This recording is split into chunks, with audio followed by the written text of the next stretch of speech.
हरे कृष्णा सभी को। पिछली क्लास में हमने देखा कि ऋषिकेश ने कैसे पांच डंडे नामक शंख बजाया। अब हम आते हैं अर्जुन पे कि अर्जुन ने कौन सा शंख बजाया। अर्जुन ने देवदत्तम नाम का शंख बजाया। अब देवदत्त को हम थोड़ा सा ध्यान से समझते हैं कि देवदत्तम नाम का अर्थ क्या है।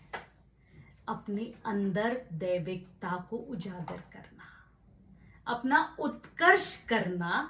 ये देवत्व का जन्म हमारे अंदर जब होता है तो किस तरह से, क्योंकि शंख का मैंने अर्थ आपको समझाया था। शंख का अर्थ क्या होता है? जब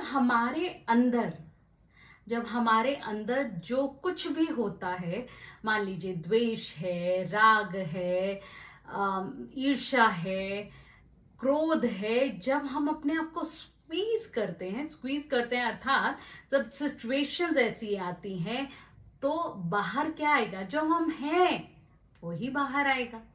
अब आपको एग्जांपल देती हूँ। राइट, आपने ऑरेंज जूस बनाया।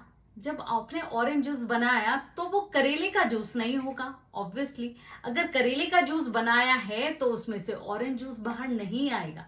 ये मैंने कहीं व्हाट्सएप पे पढ़ा था और मुझे वो बहुत क्लिक कर गया। मुझे लगा कि हाँ, हमारी पूरी जिंदगी ऐसी है। कुछ जो हमारे भीतर होता है वो हमारे चेहरे पे भी आता है, वो हमारी भाषा में दिखता है कि हम कैसे हैं। वो सब दिखता है हमारी आंखों में। हम क्यों बोलते हैं कि आंखें जो हैं आईना है हमारे व्यक्तित्व का? किस लिए बोलते हैं? इसीलिए बोलते हैं कि जो कुछ भी हमारे अंदर है वो हमारी आंखों में पूरी तरह से दिख जाता है कि क्या है। तो अर्जुन ने जब देवदत्तम नाम का शंख बजाया, उसका अर्थ यही है कि हमारे ये स्टेप्स हैं और ये स्टेप्स पे हमें चढ़ते हुए निकलना है।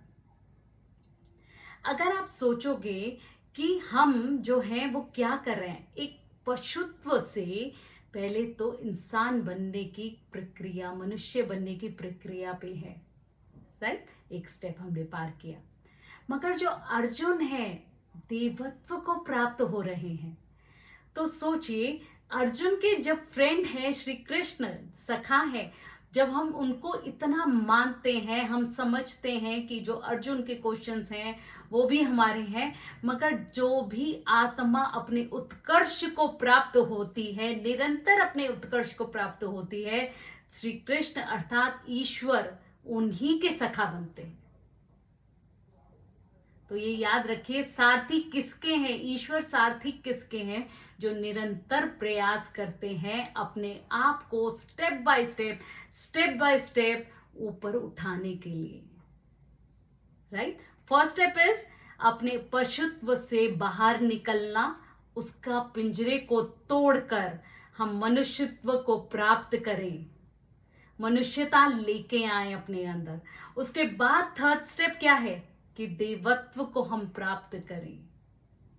तो जब हम देवत्व को प्राप्त करेंगे तो हमारे अंदर जितनी भी डिवाइन क्वालिटीज हैं वो हमारे अंदर दिखाई देगी।